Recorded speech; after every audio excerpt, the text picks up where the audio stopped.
اللہ کے نبی صلی اللہ علیہ وسلم تشریف فرما ہیں تو آپ نے فرمایا دیکھو یہ جو چھوٹا بچہ ہے نا، اگر اللہ نے اس کو لمبی زندگی دی، یہ جوان ہوا، جوان ہونے کے بعد بوڑھا ہوا، تو اس کے بوڑھے ہونے تک تم سب کی قیامت آ چکی ہوگی۔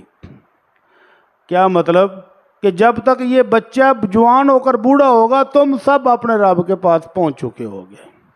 اور ایک روایت میں آپ نے فرمایا کہ آج رات دیکھ رہے ہو، عشاء کے بعد آپ بیٹھے تھے اپنے صحابہ کے ساتھ، آپ نے فرمایا آج رات کے بعد 100 سال، آج سے 100 سال بعد تم میں سے جتنے اس وقت دنیا میں موجود ہیں کوئی بھی موجود نہیں ہوگا۔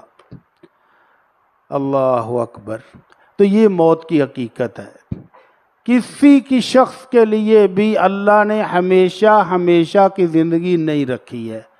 جو شخص دنیا میں آیا ہے اس نے فوت بھی ہونا ہے، اس نے دنیا سے جانا بھی ہے۔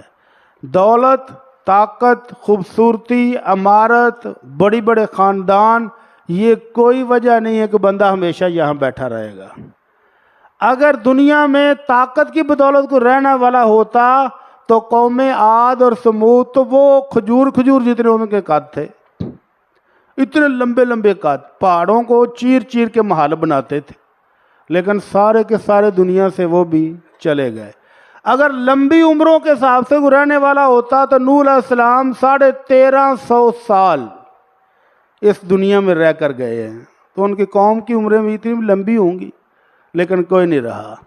اگر کوئی خوبصورتی کے لحاظ سے دنیا میں رہنا نصیب ہوتا تو یوسف علیہ السلام آج بھی ہمارے درمیان میں موجود ہوتے۔ اللہ کے نبی صلی اللہ علیہ وسلم سے صحابہ نے پوچھا، اللہ کے نبی من اکرم الناس، اللہ کے نزدیک سب سے زیادہ پیارا، سب سے زیادہ محبوب، سب سے زیادہ عزت والا کون ہے؟ تو آپ نے فرمایا اتقاہم للہ، جو سب سے زیادہ پرہیزگار اللہ کو پیارا بھی وہ ہے۔ صحابہ نے پوچھا نہیں اللہ کے نبی ہم اس بارے میں نہیں پوچھ رہے تھے، کوئی اور پوچھا تھا۔ تو آپ نے فرمایا پر عزت کی بات کرتے ہو تو نبی اللہ یوسف ابن نبی اللہ، ابن نبی اللہ، ابن خلیل اللہ۔ اگر عزت کی بات کرتے ہو تو پھر یوسف علیہ السلام کو دیکھو جو خود بھی نبی، ان کے والد یعقوب علیہ السلام بھی نبی، ان کے دادا اسحاق بھی نبی، اور ان کے پردادا ابن خلیل اللہ، وہ تو اللہ کے خلیل ہیں، وہ تو اللہ کے سب سے برگزیدہ نبی ہیں۔ تو ان سے بڑھ کر عزت کس کی ہوگی؟ تو وہ سب سے بڑا معزز بھی اگر آیا ہے دنیا میں تو ایک وقت گزار کے دنیا سے چلا گیا۔ تو اس کا مطلب یہ ہوا کہ